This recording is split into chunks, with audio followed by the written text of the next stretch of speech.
नमस्कार साथियों, स्वागत है आप सभी का। आपको ये तो पता ही है, आपकी जो साइंस का ब्लूप्रिंट मॉडल पेपर जो बोर्ड ने प्रोवाइड करवाया था, जिसके अकॉर्डिंग आपको पेपर बनना है, उसमें वन लाइनर क्वेश्चन कितने आने हैं। बहुविकलात्मक में 18 प्रश्न आपके आने हैं, रेगिस्तान में 6 प्रश्न और अति लघुतरात्मक 12 प्रश्न आने हैं, जो कि सारे एक एक नंबर के होने हैं। तो हम इस वीडियो के अंदर आपको जो है ये प्रश्न प्रोवाइड कराएंगे, अर्थात वन लाइनर आपको प्रोवाइड करवाएंगे, जिनसे आप इन प्रश्नों को हल कर सकते हैं। साथ में ये वन लाइनर आपके इन क्वेश्चंस में भी काम आएंगे जो लघुतरात्मक होंगे, और कहीं कहीं पे खंड वाइज प्रश्न आते हैं। जैसे निबंधात्मक प्रश्न है, उसमें स्टार लगा रहता है, तो वो खंड वाइज प्रश्न आपसे पूछे जाते हैं, तो वहां पर भी काम आते हैं। तो मैंने वन लाइनर क्वेश्चन बनाए हैं। तो ये वन लाइनर क्वेश्चन जो हैं आपको इस वीडियो के अंतर्गत मिलेंगे, और प्रत्येक लेसन से है। ये है एक से लेकर आपके 13वें अध्याय तक ये वन लाइनर क्वेश्चन है। मतलब एक एक लाइन के प्रश्न है, एक एक लाइन के उत्तर है। तो ये आप जरूर से देखें एग्जाम तक, और अच्छी तरीके से इनकी तैयारी करें, तो कि आपकी परीक्षा में फायदा हो सके। देखिए, आपका पहला प्रश्न हम प्रारंभ करते हैं। तो देखिए, पहला चैप्टर है, पहले अध्याय का आपका नाम है रासायनिक अभिक्रियाएं एवं समीकरण। इसमें देखिए पहला क्वेश्चन है। देखिए, कोई भी दिक्कत रहती है तो नीचे कमेंट बॉक्स है, आप कमेंट बॉक्स में कमेंट कर सकते हैं, आपकी समस्या का समाधान किया जाएगा। पहला प्रश्न है, ये एक एक नंबर वाले जितने भी प्रश्न है ना, और जो खंड वाले प्रश्न है, एक एक नंबर वाले प्रश्न और खंड वाले प्रश्न, ये आपके उसके अंदर बहुत सहायता करने वाले हैं। तो ये आपके उसके अंदर काम आने वाले हैं। ठीक है। रासायनिक अभिक्रिया एवं समीकरण।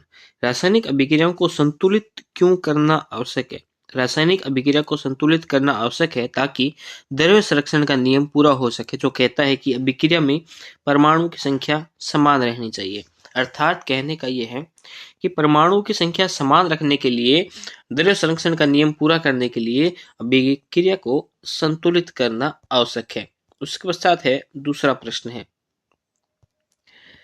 विस्थापन अभिक्रिया का एक उदाहरण दीजिए। देखिए, विस्थापन में होता क्या है, जैसे एक अभिक्रिया है ए प्लस बी, ठीक है, और ये अभिक्रिया आपके आगे चलकर जैसे बना रही है ए बी बना रही है, ठीक है, या मान लो ये तो होगी संयोजन अभिक्रिया। क्या होगी? संयोजन, क्योंकि इन दोनों का क्या हो गया? जुड़ाव हो गया। एक अभिक्रिया है ए सी प्लस में बी, और ये आगे बना रही है ए बी प्लस में सी। तो इस प्रकार की अभिक्रिया, इसमें क्या हुआ? सी उठ के इधर चला गया और बी इधर आ गया, है ना। बी के पास ज्यादा पावर था तो ए के पास आ गया। तो इस प्रकार की अभिक्रिया विस्थापन अभिक्रिया कहलाती है। और ऐसी अभिक्रिया जिसमें विस्थापन दो बार होता है, जैसे ए सी प्लस में बी डी, तो इसमें क्या है? विस्थापन दो बार हो गया, विस्थापन दो बार हो गया। एक बार तो ये उठ के इधर आया है, एक बार ये उठ के इधर आया है, तो इसमें विस्थापन कितनी बार हो गया? दो बार। तो इस प्रकार की अभिक्रिया कहते हैं द्विविस्थापन। क्या कहते हैं? द्विविस्थापन कहते हैं। ठीक है। तो विस्थापन अभिक्रिया का उदाहरण, तो विस्थापन अभिक्रिया का एक उदाहरण आप दे सकते हो, जैसे CuSO4 प्लस में Zn, तो क्या बन जाएगा? ZnSO4 प्लस में कॉपर बन जाएगा। ठीक है। तो ये क्या? विस्थापन अभिक्रिया हो चुकी है। हाँ, बाद में इसको संतुलित कर देना। अगला प्रश्न है, क्या होती है संयोजन अभिक्रिया? यानी संयोजन अभिक्रिया से आपका क्या अभिप्राय है? जब दो या दो से अधिक पदार्थ मिलकर एक नया पदार्थ बनाते हैं तो उसे क्या कहते हैं? संयोजन अभिक्रिया। जैसे दो या दो से अधिक, मैंने बताया संयोजन अभिक्रिया का उदाहरण भी आपको दिया था। जैसे H2Cl है तो HCl बन जाएगा, हाइड्रोक्लोरिक अम्ल बन जाएगा। तो बाद में इसको संतुलित करेंगे तो हो जाएगा। उसके पश्चात अगला प्रश्न है, प्रश्न संख्या 4, लोहे में जंग क्यों लगता है और जंग का सूत्र दीजिए। अब लिखा हुआ नहीं है कि जंग का सूत्र दीजिए, लेकिन फिर भी आपको जंग का सूत्र लिखना पड़ता है। लोहा ऑक्सीजन और जल के संपर्क में आकर जंग बनाता है। लोहे में जंग कैसे लगता है? ऑक्सीजन और जल के संपर्क में आएगा तो जंग लग जाएगा। Fe2O3 प्लस डॉट H2O, इसमें जल का अणु है। ठीक है, ओके। रेडॉक्स अभिक्रिया क्या होती है? ऐसी अभिक्रिया जिसमें एक पदार्थ का ऑक्सीकरण तथा दूसरे का अपचयन होता है। रेडॉक्स अभिक्रिया में क्या होता है? एक पदार्थ का क्या होता है? ऑक्सीकरण होता है, और दूसरे का क्या होता है? अपचयन होता है। ऐसी अभिक्रिया क्या कहलाती है? रेडॉक्स अभिक्रिया कहलाती है। विलयन में दोहरे अपघटन की अभिक्रिया क्या है बताइए। देखिए दोहरा अपघटन जैसे अभी मैंने बताया था, ये वह अभिक्रिया जिसमें दो यौगिक परस्पर आयनों का आदान प्रदान करते हैं। जैसे NaCl प्लस में AgNO3, NaCl है प्लस में AgNO3 है, ठीक है। तो ये क्या है कि आपस में आदान प्रदान कर लिया, तो उससे क्या है, दोहरा अपघटन हो गया। अगला प्रश्न देखिए, प्रश्न संख्या 7। थोड़ा नीचे करूं, ओके, ये लीजिए बस। रासायनिक समीकरण को संतुलित कीजिए। अभी एक समीकरण दे रखी है, इसको संतुलित करने। अब इन दोनों में जो द्रव्यमान है इनका वो समान करना है, तो समीकरण संतुलित हो जाएगी। जैसे मैं आपको एक यहाँ पे लिख के एक बार H2O2 है, ठीक है, तो यहाँ पे लिख के मैं आपको बताता हूँ एक बार। जैसे H2 प्लस में O2, तो क्या बन गया H2O। अब देखिए इधर देखिए, इधर हाइड्रोजन 2 है, इधर हाइड्रोजन 2 है, ऑक्सीजन 2 है, इधर ऑक्सीजन नहीं लिखा हुआ, तो यहाँ 2 लगा देंगे तो 2 ऑक्सीजन हो जाएंगे, ठीक है, हो गया। अब यहाँ हाइड्रोजन 4 हो गए, तो यहाँ 2 लगा देंगे तो हाइड्रोजन क्या हो जाएंगे, 4 हो जाएंगे। तो इस प्रकार से समीकरण क्या हो जाएगी, संतुलित हो जाएगी। हाँ, पैरों को नहीं छेड़ना है, पैरों को नहीं छेड़ना है। संक्षारण क्या है, संक्षारण मतलब एक प्रकार का जंग पूछ रहा है। जब धातु पर्यावरणीय कारकों के संपर्क में आकर खराब होती है तो उसे संक्षारण कहते हैं। जैसे लोहे का जंग लगना एक प्रकार की संक्षारण की प्रक्रिया है। अगला प्रश्न देखिए, 9वां प्रश्न है, ज्वलन क्या है। यह ऑक्सीकरण प्रक्रिया है जिसमें ऊर्जा के साथ गर्मी और प्रकाश उत्पन्न होता है। तो ज्वलन क्या है, ज्वलन एक प्रकार की ऑक्सीकरण अभिक्रिया है जिसके ऊर्जा के साथ गर्मी और प्रकाश उत्पन्न होता है। इसके पश्चात देखते हैं नेक्स्ट क्वेश्चन, क्वेश्चन नंबर 10। हाँ, ये एक एक नंबर वाले जो क्वेश्चन है ना, जितने भी क्वेश्चन है, और आपके वो खंड वाले क्वेश्चन जिसमें 1 नंबर 2 नंबर करके प्रश्न आते हैं, अथवा वाले प्रश्नों में भी ये प्रश्न काम आने वाले हैं। क्या अंतःप्रेरित अभिक्रिया क्या होती है बताइए। ऐसी अभिक्रिया जिसमें एक रासायनिक दूसरे परिवर्तन को प्रेरित करता है। अंतःप्रेरित मतलब ऑटोमेटिक, जिसमें मतलब होता है ऑटो मोड पे, वो होती है ऑटो, ऐसे लिखते हैं। सजीव में होने वाली कौन सी अभिक्रिया रासायनिक अभिक्रिया है। देखिए, सजीवों में श्वसन जो होता है और पाचन जो होता है, ये सभी अभिक्रियाएं कैसी होती है, रासायनिक अभिक्रियाएं होती है। उसके बाद बढ़ते हैं अगले प्रश्न की तरफ। अगला प्रश्न है आपका, बेकिंग सोडा के साथ सिरका मिलाने पर क्या होगा। यानी कह रहा है ये, बेकिंग सोडा के साथ सिरके की यदि अभिक्रिया करवा दे तो क्या होता है। देखिए, अभिक्रिया लिखनी है, तो क्या होता है, CO2 गैस उत्सर्जित होती है, CO2 गैस हो गई, H2O बन गया, और प्लस में अभिक्रिया संपन्न हो गई, CH3COONA बन जाता है, नया उत्पाद। उसके पश्चात ये अध्याय 1 पूर्ण हुआ। अध्याय 1 के पश्चात अध्याय 2 की बारी आती है, और अध्याय 2 में, अध्याय 2 अम्ल, क्षारक एवं लवण। अम्ल के 3 सामान्य गुण लेके, अम्ल स्वाद में खट्टे होते हैं, ये नीले लिटमस पत्र को लाल कर देते हैं, और H पॉजिटिव, सबसे इंपॉर्टेंट फैक्ट ये है कि H पॉजिटिव आयन उत्सर्जन करते हैं।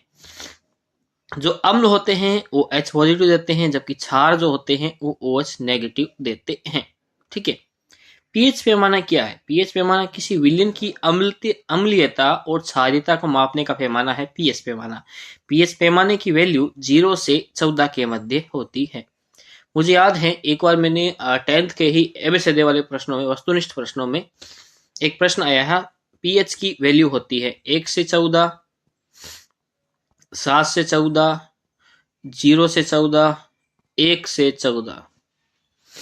तो कितनी होती है, 0 से 14 होती है, ठीक है, ओके। थोड़ा जुकाम लगा हुआ है, आज ठंड है थोड़ी। हाइड्रोक्लोरिक अम्ल का एक उपयोग बताइए। हाइड्रोक्लोरिक अम्ल HCl, ये पाचन तंत्र में भोजन को पचाने में मदद करता है, आमाशय में पाया जाता है। क्षारक वे क्या है, वे यौगिक जो जल में OH नेगेटिव आयन देते हैं। अभी बताया था OH नेगेटिव वो क्षारक, और जो H पॉजिटिव देंगे वो अम्ल, जैसे NaOH। यदि ऐसा प्रश्न आए तो साथ में आपको उदाहरण भी देने हैं, तभी मैं आंसर देकर बता रहा हूं कि इस प्रकार के आंसर आपको देने हैं। दूध खट्टा क्यों हो जाता है। दूध में दूध में देखिए एक शर्करा होती है लैक्टोज शर्करा, दूध में एक शर्करा होती है लैक्टोज शर्करा। तो लैक्टोज शर्करा होती है वो कम मात्रा में होती है, लैक्टोज शर्करा की मात्रा बढ़ जाती है तो दूध क्या है खट्टा हो जाता है और लैक्टोज अम्ल में परिवर्तित हो जाता है। अगला प्रश्न, अमाशय में अम्लता को कम करने के लिए क्या प्रयोग किया जाता है? अमाशय में अम्लता को कम करना है तो एंटासिड जैसे मैग्नीशियम हाइड्रोक्साइड, एक नाम सुना होगा MgOH2, मैग्नीशियम हाइड्रोक्साइड, ये दिया जाता है। कौन सा अम्ल बुनियादी खाना पकाने में प्रयोग होता है? यह होता है सिरका अर्थात एसिटिक एसिड। लवण क्या है? लवण वह यौगिक है जो अम्ल एवं क्षार की अभिक्रिया से बनता है। देखिए एसिड और बेस मिल जाएगा तो यह बन जाएगा सोल्ट या लवण। हाँ,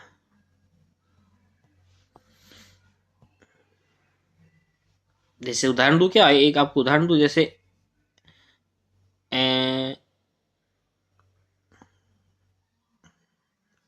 Na+ में HCl तो बन गया NaCl+ में हाइड्रोजन गैस निकल गई, समीकरण संतुलित बाद में हो जाएगी। NaOH कुछ भी लिख सकते हैं प्लस में HCl, है ना, तो ये बात है।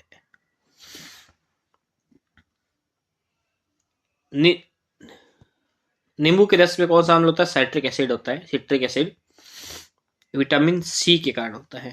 हाइड्रोक्साइड और अम्ल का उत्पाद क्या होता है? पानी और लवण। तो बताया था ना NaOH+ में HCl, तो क्या बन गया NaCl+ में OH है तो H2O बन जाएगा।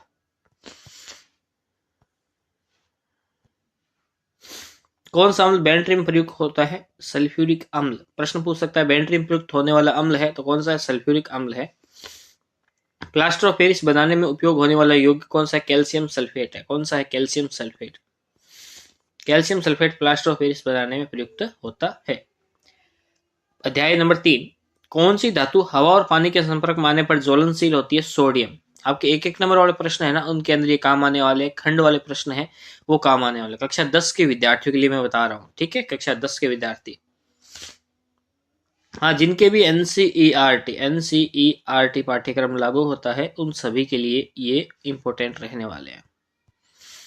हाँ, वैसे ये अभी क्लास 10th के जो ब्लूप्रिंट है उसके अकॉर्डिंग है। कौन सी धातु हवा और पानी के संपर्क में आने पर ज्वलनशील होती है? सोडियम। गलनांक में अधिकतर अधातु धातुओं से भिन्न क्यों होती है? अधातु के अणुओं के बीच कमजोर आकर्षण बल होता है, इसलिए वो क्या होती है? उनसे भिन्न होती है। ओके। कौन सी धातु विद्युत का सबसे अच्छा चालक है? चांदी विद्युत का सबसे अच्छा चालक होती है। सोडियम धातु को तेल में क्यों रखा जाता है? क्योंकि सोडियम क्या होता है कि यदि आपके आ जाए हवा के संपर्क में तो विषुम विषुम हो जाता है, क्योंकि हवा और पानी के साथ तेजी से अभिक्रिया करता है। सोडियम धातु को तेल में क्यों रखा जाता है? क्योंकि हवा और पानी के साथ अभिक्रिया तेजी से करता है। क्या होता है धातु का ऑक्सीकरण? धातु का ऑक्सीकरण क्या होता है? जब धातु ऑक्सीजन के साथ प्रतिक्रिया करके ऑक्साइड बनाती है तो धातु का ऑक्सीकरण कहलाता है। कौन सी अधातु ठोस अवस्था में, तो जो गंधक जो होता है, सल्फर जो होता है, वो ठोस अवस्था में पाया जाता है। सल्फर क्या होता है? अधातु होता है। कौन सी धातु को सजीवों में रक्त बनाने के लिए आवश्यक माना जाता है? लोहा। लोहे को रक्त बनाने के लिए लोहा Fe जिसकी बात कर रहा हूं मैं, एक नंबर प्रश्नों में आपसे पूछा जाएगा। प्रश्न तो हालांकि प्रश्न तो 2 से 3 ही आने हैं, लेकिन अभी मैं आपको यहां से 10 से 12 प्रश्न मिल रहे हैं क्योंकि परीक्षा में ब्लूप्रिंट का अकॉर्डिंग ये बन रहे हैं आपके महत्वपूर्ण। कौन सा अधातु एंटीसेप्टिक गुण वाला होता है? तो कौन सा होता है? आयोडीन। कौन सा यौगिक स्टील में जंग से बचाने का प्रयोग होता है? स्टील को जंग से बचाने में कौन होता है? जिंक। सोने और तांबे को मिश्र धातु में बदलने का कारण क्या है? सोने और तांबे को मिश्र धातु में बदलने का क्या कारण है?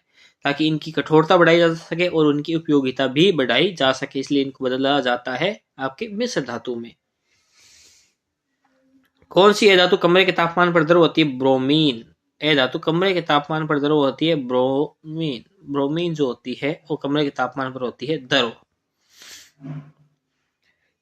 कौन सी धातु और अधातु दोनों के गुण प्रदर्शित करता है? सिलिकॉन जो होता है, सिलिकॉन वो धातु का गुण भी दिखाता है और अधातु का गुण भी दिखाता है।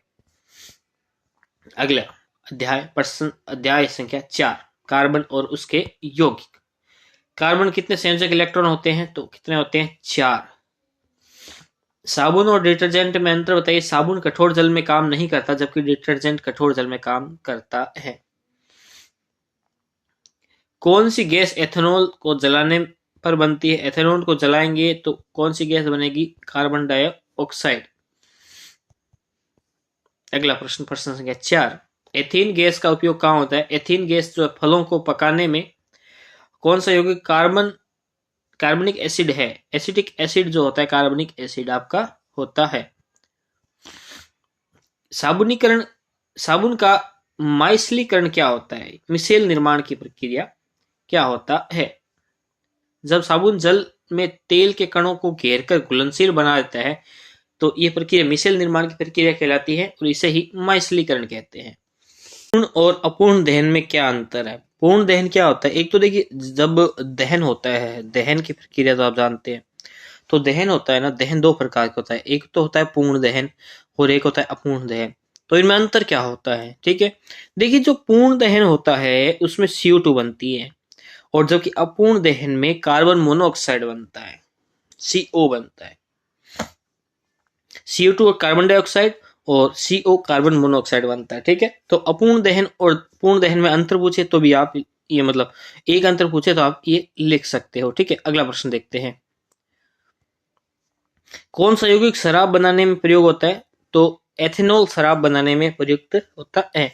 हीरा और ग्रेफाइट में एक अंतर बताइए, तब तो आप लिख दोगे हीरा कठोर होता है और जबकि ग्रेफाइट नरम होता है। दूसरा अंतर पूछे तो लिख दोगे हीरा पारदर्शी होता है, ग्रेफाइट विद्युत का सुचालक होता है, सुचालक होता है। ठीक है, हीरा जो होता है ना ग्रेफाइट का क्या होता है? कुचालक होता है, ग्रेफाइट विद्युत का सुचालक होता है। ग्रेफाइट में मुक्त अवस्था में इलेक्ट्रॉन पाए जाते हैं जबकि हीरे में ऐसा कुछ भी नहीं होता है। और ये जो दोनों ही होते हैं ये आपके कार्बन के क्या होते हैं? अपर रूप होते हैं। कार्बन के कितने प्राकृतिक रूप होते हैं? तो कार्बन के मैंने ये देखिए कितने होते हैं, तो ये होते हैं 3। एक तो होता है हीरा, प्राकृतिक पूछा है ना, तो एक हीरा, एक ग्रेफाइट और एक फुलरीन जिसे बक्की बोल भी कहते हैं। C60 इसकी संरचना होती है, ग्रेफाइट और हीरा। अगला प्रश्न 11वां, हाइड्रोकार्बन में कितने प्रकार में वर्गीकृत किया जा सकता है? हाइड्रोकार्बन को 3 प्रकार से वर्गीकृत किया जा सकता है, सिंगल बॉन्ड, डबल बॉन्ड और triple bond. Single bond alkane, दूसरा एल्कीन और ट्रिपल बॉन्ड एल्काइन। ठीक है, तो 3 प्रकार से। ठीक है, याद रखिएगा। अगला प्रश्न है, साबुन बनाने की प्रक्रिया को क्या कहते हैं? साबुन सैफोनिफिकेशन कहते हैं। साबुन बनाने की प्रक्रिया को सैफोनिफिकेशन कहते हैं। ठीक है, अगला अध्याय अध्याय संख्या 5, जैव प्रक्रम। प्रकाश संश्लेषण के दौरान ऑक्सीजन किससे बनती है? प्रकाश संश्लेषण होएगा है ना, ये ग्रीन पत्ती है, इस पे हो गया प्रकाश संश्लेषण। अरे वाह, बनी नहीं पत्ती तो ये बन गई। ठीक है, ऐसी बनती है मेरे से तो। अब इसमें होएगा प्रकाश संश्लेषण, तो इसमें ऑक्सीजन जो है बनेगी, किससे बनेगी? जो नीचे जड़ों के द्वारा जो जल लाया जाएगा। जल कौन लाता है? जल लाता है जाइलम। जाइलम जो जल लाएगा उस जल से बनेगी, क्या बनेगी? ऑक्सीजन। ओके, पानी से बनती है। ठीक है, पाचन तंत्र में एंजाइम का क्या कार्य है? पाचन तंत्र में एंजाइम क्या भोजन को छोटे छोटे अणुओं में तोड़ता है। रक्त में ऑक्सीजन का परिवहन कौन करता है? हीमोग्लोबिन करता है।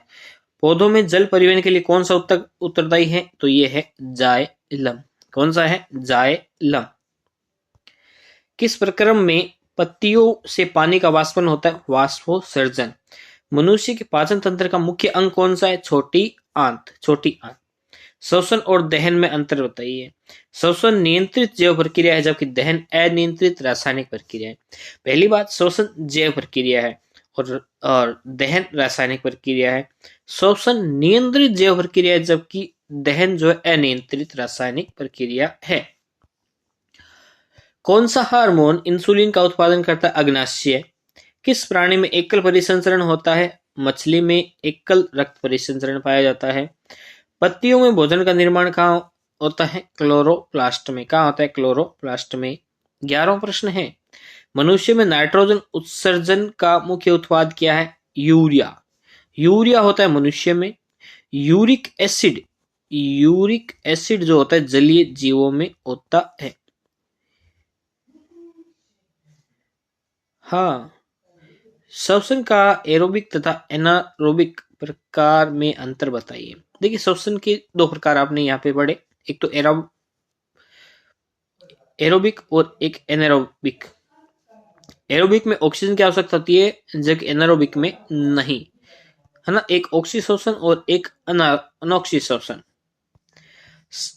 ठीक है, अगला अध्याय संख्या 6, नियंत्रण एवं समन्वय।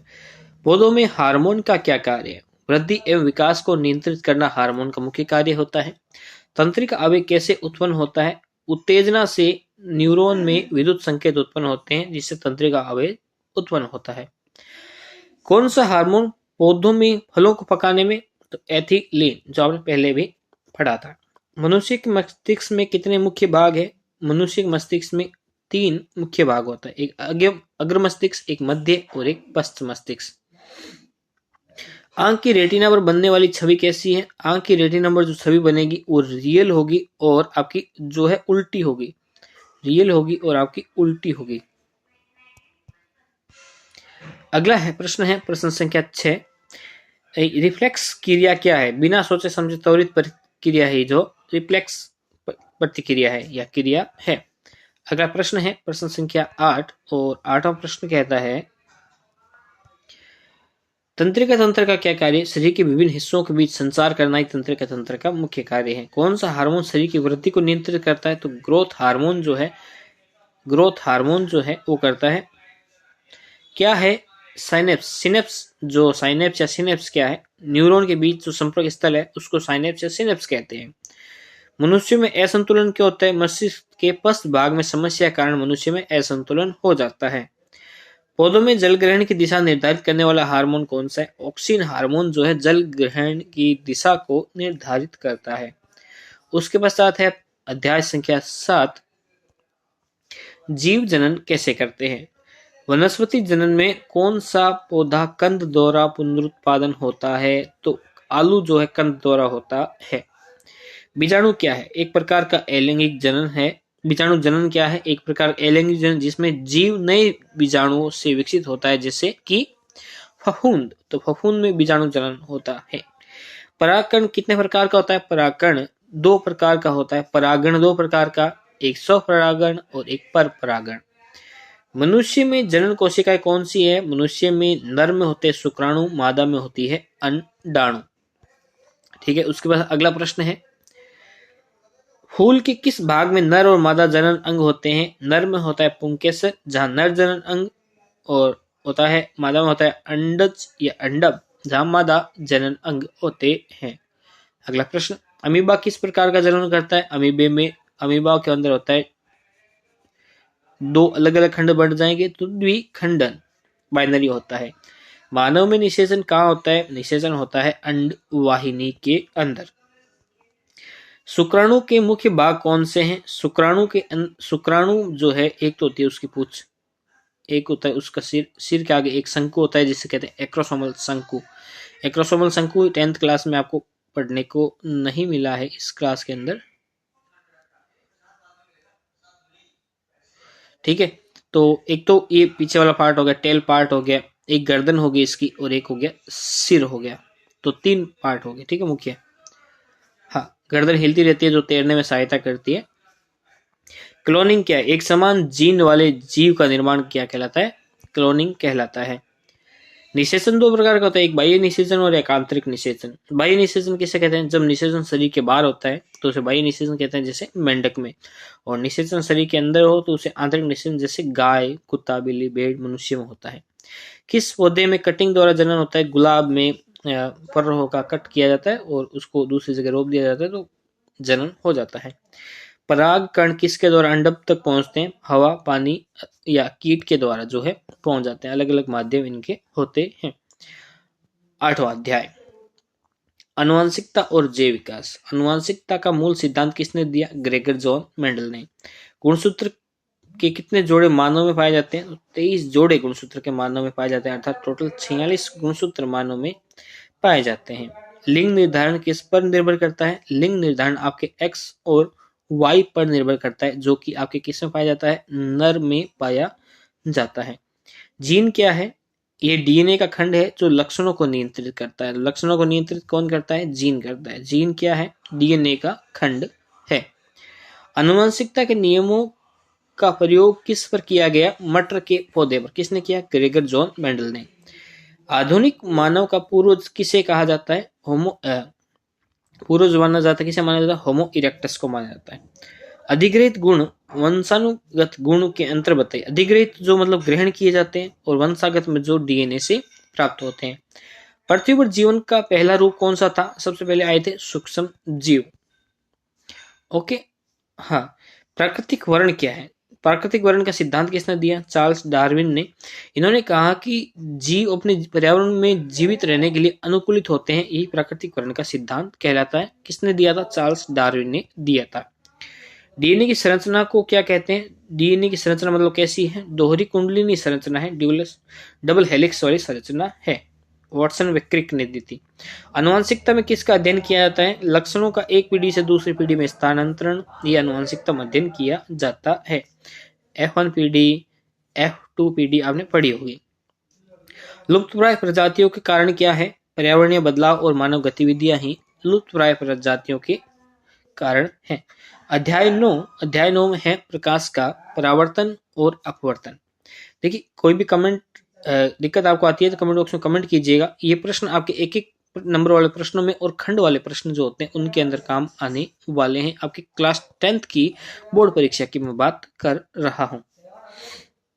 परावर्तन का नियम क्या है? आपतन कोण बराबर परावर्तन कोण होता है। कोण I बराबर कोण R है, ये परावर्तन का नियम है। अवतल दर्पण का एक उदाहरण दीजिए। वाहन की हेडलाइट अवतल दर्पण में होती है। उत्तल लेंस का उपयोग कहाँ होता है? चश्मे और आवर्धन लेंस में उत्तल दर्पण का उपयोग होता है।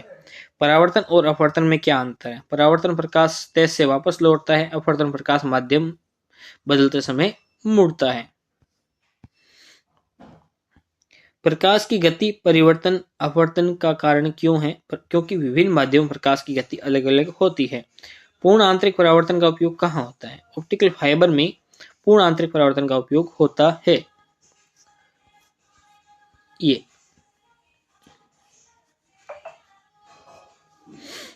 उत्तल लेंस की फोकस दूरी कैसे मापी जाती है? 1/f बराबर 1,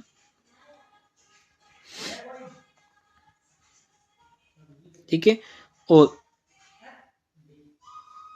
1/u माइनस v। किस प्रकार का दर्पण प्रयोगशाला में प्रकाश केंद्रित करने के लिए होता है? तो अवतल दर्पण द्वारा प्रकाश केंद्रित किया जा सकता है। हाँ। कोणीय विस्थापन क्या है? आपतन और अपवर्तन किरणों के बीच कोण कोणीय विस्थापन कहलाता है। जैसे ये कोणीय विस्थापन है, ये कोणीय विस्थापन है, ठीक है। इंद्रधनुष का निर्माण कैसे होता है? प्रकाश का अपवर्तन और परावर्तन की घटना जो होती है उसके कारण इंद्रधनुष का निर्माण होता है। बरसात के समय होता है ज्यादातर। पानी में डाली गई छड़ी मुड़ी हुई दिखाई देती है, क्यों? किस कारण दिखाई देती है? अपवर्तन के कारण। उत्तल लेंस की छवि की प्रकृति कब आभासी और सीधी होती है? जब वस्तु फोकस के भीतर रखी होती है तो ऐसा हमें प्रतिबिंब होता है। 10वां अध्याय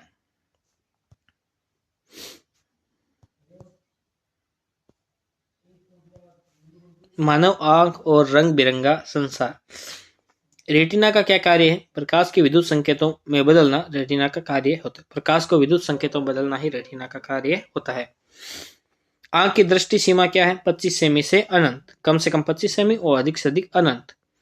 दृष्टि दोष के कितने प्रकार होते हैं? दृष्टि दोष मायोपिया, हाइपरमेट्रोपिया, प्रेस बायोपिया प्रकार के हो सकते हैं। 3 तो चाहे मत लिखना। कौन सा लेंस मायोपिया के लिए प्रयोग होता है? अवतल लेंस। आंख का अपवर्तक माध्यम कौन सा है? कॉर्निया। अपवर्तक माध्यम, आंख का अपवर्तक माध्यम कॉर्निया है।